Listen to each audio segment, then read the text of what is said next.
অনবী আপনি আল্লাহর পরিচয় দিয়ে দেন। কুল, অগনবী আপনি বলুন হুয়াল্লাহু আহাদ। অগনবী আপনি বলে দেন আল্লাহ তাআলা এক এবং একক, আল্লাহ তাআলা অদ্বিতীয়। সুবহানাল্লাহ বলেন। আল্লাহ পাক সূরাতুল ইখলাস নাজিল করে দিলেন। আল্লাহ পাক রব্বুল আলামিন ইখলাস নাজিল করে নিজের পরিচয় বর্ণনা করতেছেন।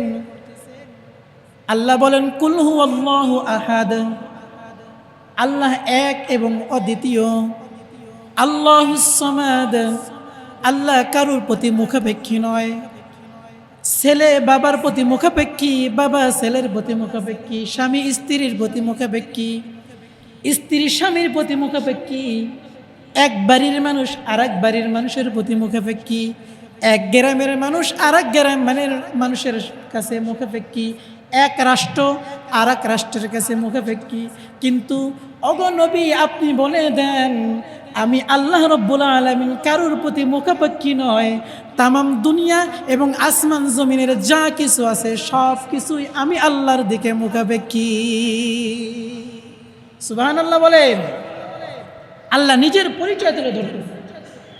আল্লাহ বলতেছেন লাম ইয়ালিদ ওয়ালাম ইউলাদ, আল্লাহ কাউকে জন্ম দেয় নাই, আল্লাহ কেউ জন্ম দেয় নাই।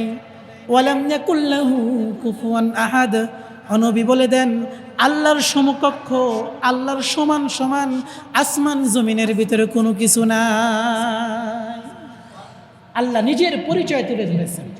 কুল, ও নবী আপনি বলেন হুয়াল্লাহু আহাদ, আল্লাহ এক এবং অদ্বিতীয়, আল্লাহ ছাড়া কোনো মাবুদ নাই। আমরা মুসলমান যারা আছি আল্লাহকে আহাদ বলে মানি, আর খ্রিস্টানেরা আল্লাহকে ওয়াহেদ বলে মানে। আহাদ শব্দের অর্থ এক, ওয়াহেদ শব্দের অর্থ এক, কিন্তু এক হলে এটার ভিতরে পার্থক্য আছে। আপনি যদি কি ইহুদি খ্রিস্টানদেরকে জিজ্ঞাসা করেন বলো তো আসমান কে বানাইছে, ইহুদি নাসারারা বলবে লা ইয়াকুলুন্নাল্লাহ। আল্লাহর নবী সাল্লাল্লাহু আলাইহি ওয়াসাল্লামকে আল্লাহ শিখিয়ে দিচ্ছেন, ওগো নবী মান খালাকাস সামাওয়াতি ওয়াল আরদ। আপনি যদি ইহুদি নাসারা খ্রিস্টান মুসলমান ব্যতিরেক দুনিয়াতে যারা আছে সকলকেই যদি প্রশ্ন করেন বলো আসমান কে বানাইছে, জমিন কে বানাইছে, তারা বলবে লা ইয়াকুলুন্নাল্লাহ, আসমান জমিন আর কেউ বানায় নাই, বানিয়েছেন তিনি আল্লাহ। তারাও আল্লাহ তাআলাকে এক বলে মানে, কিন্তু আল্লাহর জুজ সাব্যস্ত করে। আহাদ শব্দের অর্থ এক, যার কোনো জুজ নাই, যার কোনো অংশ বানানো যায় না। ওয়াহেদ এমন একটা শব্দ যেই শব্দের অংশ বানানো যায়, জুজ বানানো যায়। তারা বলে জানো জানো আল্লাহ তো এক ঠিক আছে, কিন্তু আল্লাহর একজন বিবি আছে, তার নাম মারিয়াম। নাউজুবিল্লাহ বলেন। আল্লাহর একজন বিবি আছে, শুধু তাই নয় আল্লাহর একজন সন্তানও আছে, তার নাম ঈসা। নাউজুবিল্লাহ বলেন। তারা বলে আমরা আল্লাহ তাআলাকে আহাদ মানি না, ওয়াহেদ মানি। বলে আল্লাহ এক ঠিক আছে, আসমান বানাইছে, জমিন বানাইছে, গাছ বানাইছে, সাগর বানাইছে, পাহাড় বানাইছে, সব কিছু আল্লাহ বানাইছে, কিন্তু আল্লাহ তাআলার একটা অংশ আছে, সেটা হলো আল্লাহ তাআলার একটা ছেলে আছে আর একটা স্ত্রী আছে। নাউজুবিল্লাহ, জোরে করে বলেন। আর আমি আর আপনি আল্লাহ তাআলাকে আহাদ বলে মানি, বলে আল্লাহর কোনো অংশী নাই, আল্লাহর কোনো স্ত্রী নাই, আল্লাহর কোনো সন্তান নাই, ছেলেও নাই, মেয়েও নাই, কিচ্ছু নাই। ইহুদিরা বলে যে আল্লাহর আরো কিছু সন্তান আছে, সেগুলো হলো ফেরেশতারা নাকি আল্লাহর সন্তান। নাউজুবিল্লাহ বলেন। আল্লাহ তাআলা ওই কথাটাই বলতেছেন ওয়ালাম ইয়াকুল লাহু কুফুয়ান আহাদ। এর আগে আল্লাহ বলতেছেন লাম ইয়ালিদ ওয়ালাম ইউলাদ। ইহুদিরা বলে আল্লাহর সন্তান আছে, ফেরেশতারা আল্লাহর সন্তান বলে। খ্রিস্টানেরা বলে আল্লাহর বিবি আছে, ওই মারিয়াম আল্লাহর সন্তান আছে। ঈসা না না, লাম ইয়ালিদ ওয়ালাম ইউলাদ, আল্লাহ কাউকে জন্ম দেন নাই, আল্লাহ কারো কাছ থেকে জন্ম নেন নাই। সুবহানাল্লাহ বলে। এই কারণে আমরা মুসলমান, এই কারণে আমরা ঈমানওয়ালা। আহাদুন লাইসা কামিসলিহি সমাদুন লাইসা কাফাদলিকি লিমানিল মুলকুতু গুইতু সাজাওয়ার খোদাই লিমানিল মুলকুতু গুইতু সাজাওয়ার খোদাই। এক কবি বলতেছেন, জানো আমরা মুসলমান কি কারণে, আমরা কেন জান্নাত পাবো, কেন আমরা জাহান্নামে যাব না? ইহুদিরা কেন জাহান্নামে যাবে, জান্নাতের ধারের কাছেও যাইতে পারবে না? তার কারণ আল্লাহ রাব্বুল আলামিনকে আমরা আহাদ বলে মানি, ওয়াহিদ মানি না। তার কারণ আল্লাহর কোনো শরীক নাই, আল্লাহ এক, আল্লাহ অদ্বিতীয়, আল্লাহ ছাড়া আর কেউ নাই। এই বিশ্বাস যদি কোনো মুসলমানের দিলের ভিতরে থাকে, তাহলে সর্বনিম্ন যে জাহান্নামী হবে তাকেও আল্লাহ তাআলা এরকম 10 দুনিয়ার সমান জান্নাত দান করবেন। আর যার ভিতরে ঈমান তাজা থাকবে, যার ভিতরে ঈমান বড় হবে, তাকে আল্লাহ কত দিবেন বলে আল্লাহর শান এবং মান এবং আল্লাহর শক্তি অনুযায়ী আল্লাহ তাআলা দান করবে। সুবহানাল্লাহ বলে। এই জন্য আল্লাহর সাথে কাউকে শরীক করতে হবে। কেউ যদি বলে যে না না সন্তান আমারে বাবাই দিছে, খাজাই দিছে, ভাই ঈমান নষ্ট হয়ে গেছে। আপনি বললেও ঈমান নষ্ট হয়েছে, না বললেও ঈমান নষ্ট হয়েছে। তার কারণ ওয়ালাম ইয়াকুল্লাহু কুফুয়ান আহাদ, বলে আল্লাহর সমকক্ষ এই পৃথিবীর ভিতরে আর কেউ নেই। সন্তান দেনেওয়ালা মালিক কে? জোরে বলেন, কে দেয়? আল্লাহ। আল্লাহ দেয়। ছেলেকে দেয়, মেয়েকে দেয়।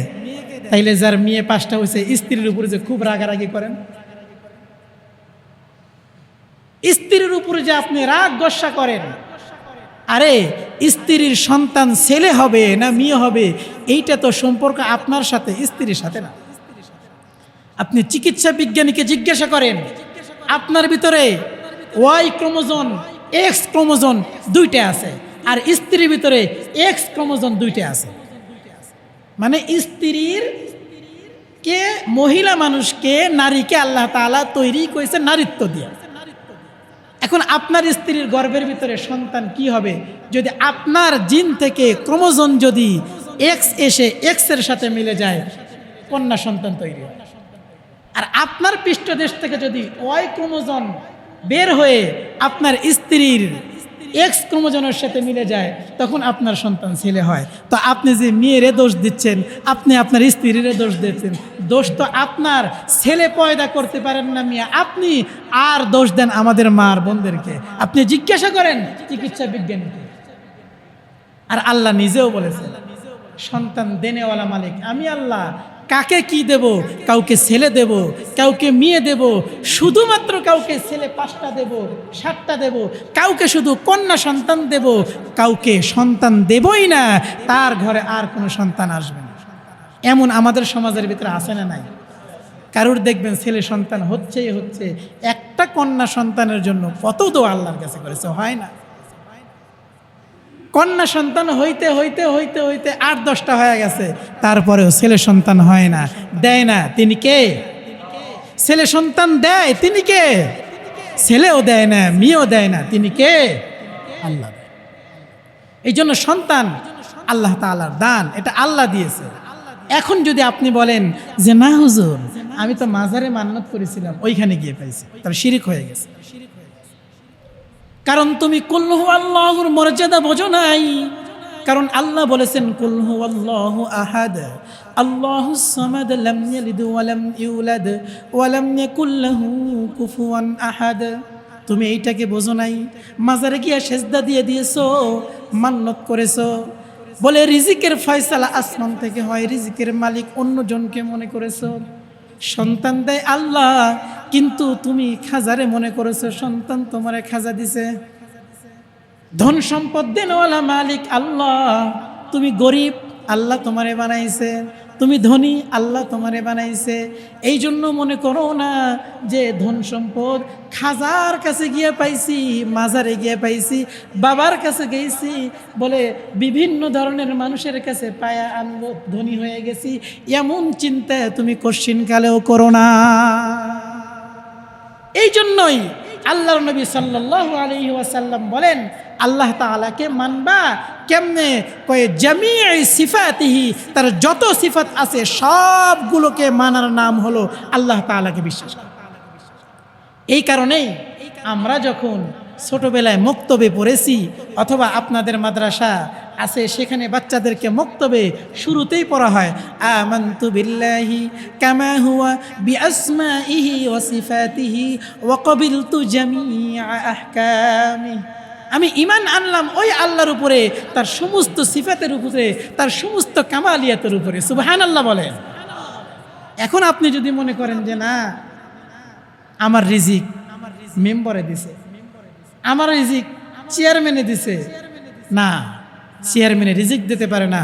মনে রাখবেন, রিজিকের ফয়সালা জমিনে হয় না, রিজিকের ফয়সালা কোথায় হয়? আসমানে হয়, আল্লাহর দরবারে।